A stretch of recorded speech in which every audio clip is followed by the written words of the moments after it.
بسم اللہ الرحمن الرحیم۔ پیارے بچوں، امید ہے آپ سب خیریت سے ہوں گے، سب ٹھیک ہوں گے۔ آج ہماری آن لائن کلاس کا تیسرا دن ہے اور ہم میجر شبیر شریف شہید کے بارے میں پڑھ رہے تھے۔ تو اس سبق کی ریڈنگ جو کہ ہم نے پڑھ لی تھی، اسی طرح کوسچن نمبر 1 میں جو شارٹ کوسچنز دیے گئے ہیں وہ بھی ہم نے پڑھ لیے تھے، ان کو دیکھ لیا تھا۔ تو آج ہمارا جو سوال ہے وہ کوسچن نمبر 2 ہے، جس میں ہم نے تفصیلی جوابات دینے ہیں، اور یہی ہمارا آج کا SLO ہے کہ سوالات کے جوابات دیں اور سبق کو جو ہے وہ ذہن میں رکھیں، ٹھیک ہے۔ اسی طرح کردار نگاری اور مکالمہ نویسی کے اوپر بھی ہم نے ذرا توجہ دینی ہے۔ مکالمہ نویسی کہتے ہیں کہ دو یا دو سے زیادہ لوگ جب آپس میں جو گفتگو کرتے ہیں کسی موضوع کے اوپر بات چیت کرتے ہیں، اس کو مکالمہ کہتے ہیں۔ کردار نگاری کہتے ہیں کہ کسی کے بھی کردار کے اوپر لکھنا، بات کرنا،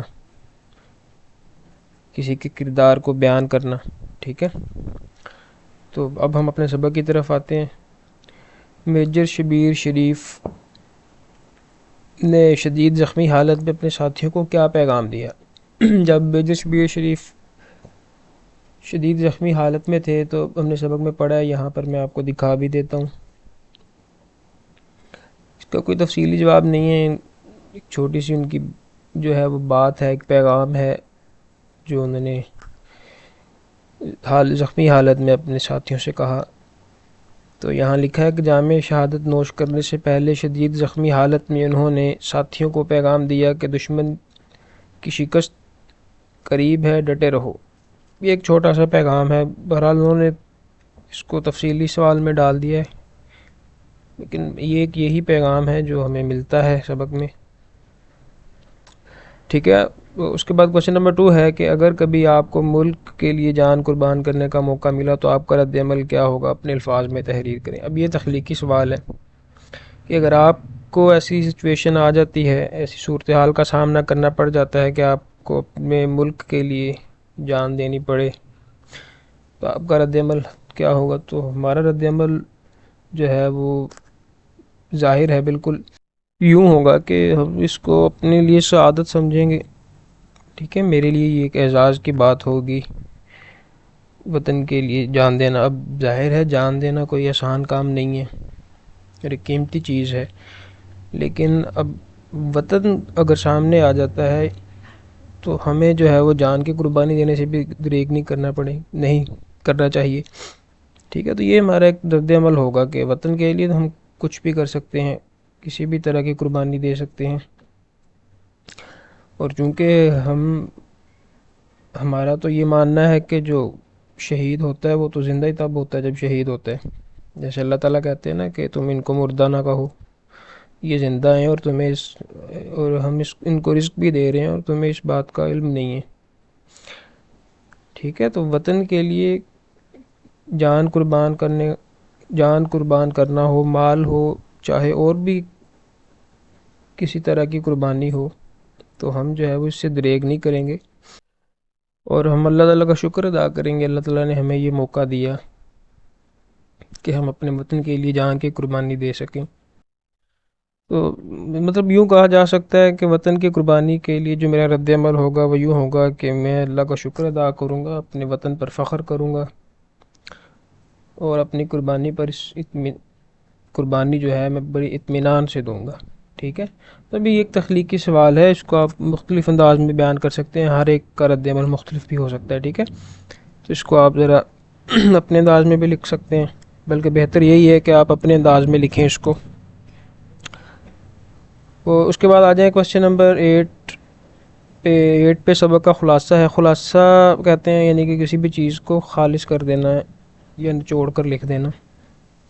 تو خلاصہ جو عموماً ہوتا ہے وہ تیسرا حصہ ہوتا ہے، یعنی کہ اگر 3 لائنیں ہیں تو ایک لائن جو ہے وہ خلاصہ بن جائے گی۔ تو خلاصہ لکھنے کا طریقہ یہی ہے، ظاہر ہے کہ آپ سبق کو اچھی دفعہ پڑھیں گے تو آپ خلاصہ بیان کر پائیں گے۔ تو خلاصہ نہ تو مطلب ایسے نہیں ہے کہ آپ کو لکھوایا جائے اور یاد کروایا جائے، یہ اس کا تعلق اس چیز سے ہے کہ آپ سبق کو اچھی طرح پڑھیں، تب آپ خلاصہ لکھیں گے۔ اور کوسچن نمبر 9 میں ہے قوم کی خاطر ایثار اس عنوان پر کہانی تحریر کرنی ہے، ٹھیک ہے، اور یہ اخلاقی سبق ہی ہے۔ تو کہانی آپ کو کہیں سے بھی مل جائے گی اور آپ اس کو خود بھی بنا سکتے ہیں۔ جیسے آپ نے بندروں اور ریچھ والی کہانی شاید سنی ہو، کہ جس میں ریچھ جو ہے وہ بندروں کے علاقے پہ قبضہ کر لیتے ہیں، اور ایک بندر جو ہے وہ پھر ایک جو ہے وہ چال چلتا ہے اور اپنے جو اس کے ساتھی ہوتے ہیں ان کے لیے وطن آزاد کرواتا ہے، یعنی کہ اپنے دوسرے دوستوں کو کہتا ہے کہ مجھے زخمی کر کے ریچھوں کے علاقے میں پھینکا ہو، تو ویسا ہی کرتے ہیں۔ تو ریچھوں کو جب دیکھتا ہے، ریچھ اس کو دیکھتے ہیں کہ یہ زخمی بندر یہاں کیا کر رہا ہے، تو وہ ان کو بتاتا ہے کہ میں نے بندروں کو کہا تھا کہ وہ بھی ریچھوں کی جو ہے وہ حکومت قبول کر لیں، لیکن انہوں نے مجھے مار پیٹ کے یہاں پھینک دیا ہے، اور اب وہ بڑے سرسبز و شاداب علاقے میں چلے گئے ہیں۔